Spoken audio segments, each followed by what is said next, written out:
Hello friends, आज की इस पर्टिकुलर वीडियो में हम लोग कवर करेंगे top 3 news of the week. तो लास्ट वीडियो में मैंने आप लोगों से क्वेश्चन पूछा था कि इंडिया की कैपिटल पहले कलकत्ता हुआ करती थी, तो उसको दिल्ली किस ईयर में शिफ्ट किया गया था। तो उसका आंसर हमारा बनता है कि 1911 में जब दिल्ली के अंदर दिल्ली दरबार लगा था, जिसमें किंग जॉर्ज 5 और क्वीन आए थे, उन्होंने इंडिया की कैपिटल को दिल्ली शिफ्ट किया था।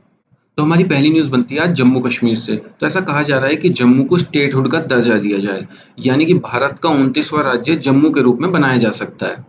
इसमें ऐसा तो नहीं है कि सेंट्रल गवर्नमेंट को सपना आया हुआ रात को कि हाँ, हमको एक जम्मू एक राज्य बना देना चाहिए, या फिर जम्मू के लोगों के द्वारा ऐसा क्यों कहा जा रहा है कि मतलब जम्मू एक राज्य बनने वाला है, या फिर ये सिर्फ एक र्यूमर्स है, या फिर ऐसा क्यों ये न्यूज़ चर्चा में आई है। जैसे कि 2019 में आर्टिकल 370 को हटाने के बाद जम्मू कश्मीर और लद्दाख को एक स्पेशल स्टेटस दे दिया गया था, जिसमें कि उनको एक यूनियन टेरिटरीज में कन्वर्ट कर दिया गया था। पर जब आर्टिकल 370 हटाया गया था जम्मू कश्मीर और लद्दाख के अंदर से, तो वहां पर 400 कंपनीज तैनात की गई थी, यानी कि एक कंपनी के अंदर 100 जवान होते हैं, यानी कि लगभग 40,000 सेना तैनात करी गई थी जब आर्टिकल 370 हटा था।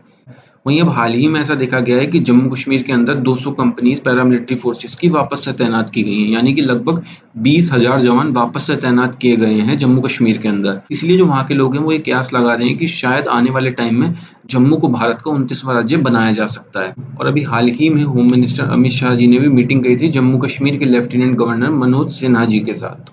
अगर आप लोगों ने कभी इंडिया पाकिस्तान का जो डिस्प्यूट है पीओके को लेके, उसमें कभी आपने एक चीज़ नोटिस करी हो कि पाकिस्तान हमेशा कश्मीर की डिमांड करता है, वहीं इंडिया कहता है कि ना तुम्हें जम्मू मिलेगा ना कश्मीर मिलेगा। तो आप लोगों को क्या लगता है, नीचे कमेंट सेक्शन में कमेंट करके बताइए कि अगर इंडिया का 29वां राज्य जम्मू बनाया जाता है तो उससे इंडिया को फायदा होगा या नुकसान होगा। आगे बढ़ने से पहले अगर ये न्यूज़ आपको अच्छी लगी हो तो इस वीडियो को लाइक और शेयर ज़रूर करिएगा।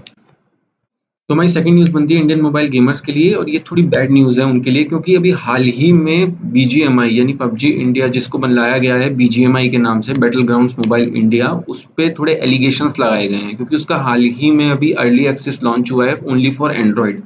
वहीं एक अमेरिकन वेबसाइट है आईजीएन इंडियन गेमर्स नेटवर्क, उसका कहना ये है कि जो अर्ली एक्सेस लॉन्च किया गया है एंड्रॉयड के लिए, उसका जो डेटा ट्रांसफर किया जा रहा है वो चाइना को किया जा रहा है। तो हुआ ये कि आईजीएन ने एक आर्टिकल कवर किया, उसमें उसका कहना ये है कि इंडिया के जो अर्ली एक्सेस लॉन्च किया गया है उसके बाद जो Indian BGMI early access user हैं उनका डेटा चाइना में बीजिंग के अंदर ट्रांसफर किया जा रहा है। तो आईजीएन वेबसाइट ने इस चीज़ को क्लेम किया है कि जो डेटा कलेक्ट किया जा रहा है वो डेटा स्निफर ऐप के थ्रू उन लोगों को पता लगा, और वहां से वो डेटा ट्रांसफर हो रहा है चाइना के किसी सर्वर पे।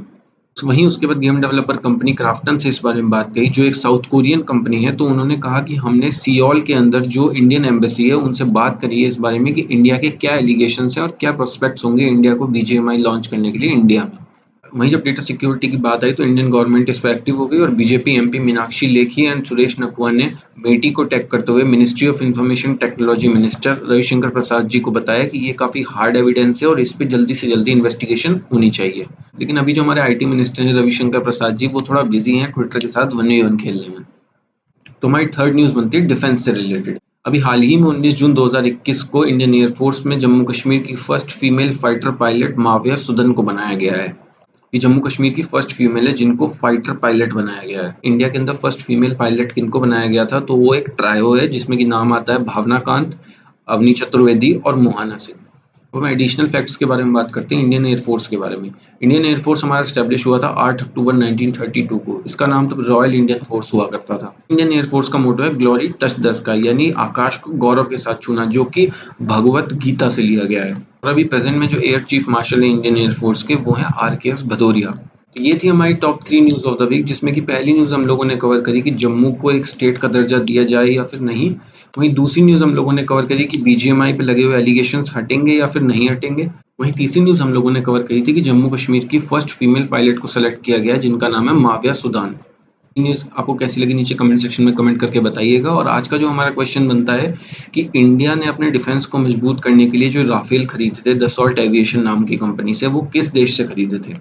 तो अभी तक के लिए वीडियो में सिर्फ इतना ही। अगर आज की इस वीडियो से आपको कुछ भी नया सीखने को मिला हो तो इस वीडियो को लाइक कीजिए, शेयर कीजिए, चैनल को सब्सक्राइब कीजिए। तब तक के लिए मैं मिलता हूँ आपसे नेक्स्ट वीडियो में एक और न्यूज़ के साथ। Thank you.